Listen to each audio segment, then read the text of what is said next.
Hello বন্ধুরা, কাল আমি চলে গিয়েছিলাম ধান ভাঙিয়ে চিড়া বানানোর জন্য। এটা ছিল আমার একদম ফার্স্ট টাইম লাইফের। তো তোমরা দেখতেই পারছো একটা মাটির চুলো, যেখানে 4টে কড়াই। এখানে জাস্ট ধানটাকে, যখন মানুষ ধানটাকে চিড়া বানায়, ধানটাকে বাড়িতে ভিজিয়ে রাখে অনেক দিন ধরে, 2 দিন 3 দিন, কেউ একদিনও ভেজায়। তো এই ধানটাকে এই জায়গাটাতে গরম করা হয়। তো এখন আমি চলে যাচ্ছি, দেখো ধানটাকে কীভাবে চিড়া বানায় দেখাতে।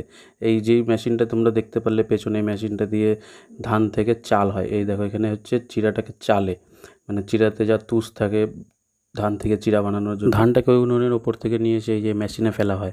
এই মেশিনের ভেতরে ধানটাকে ফেললেই ধানটা কিছুক্ষণের ভেতরে চিড়া হয়ে যায়। দেখো কীভাবে মেশিনের উপরে ফেলে দিল ধানটাকে।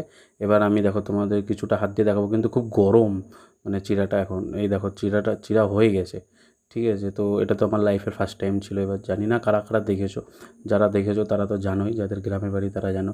এই যে মহিলাটা বারবার করে ধান মানে চিড়েটাকে দেখছে, চিড়েটাকে দেখে বুঝতেই পারছে তারা যে এটা কি কমপ্লিট হয়েছে কি হয়নি। এই যে কমপ্লিট হয়ে গেছে, এই যে একটা গাবলার ভেতরে তুলে নিই। চিড়া কমপ্লিট হয়ে গাবলার ভেতরে তোলার পরে এই চালনির মধ্যে দিয়ে দেয়, বড় চালনির থেকে চেলে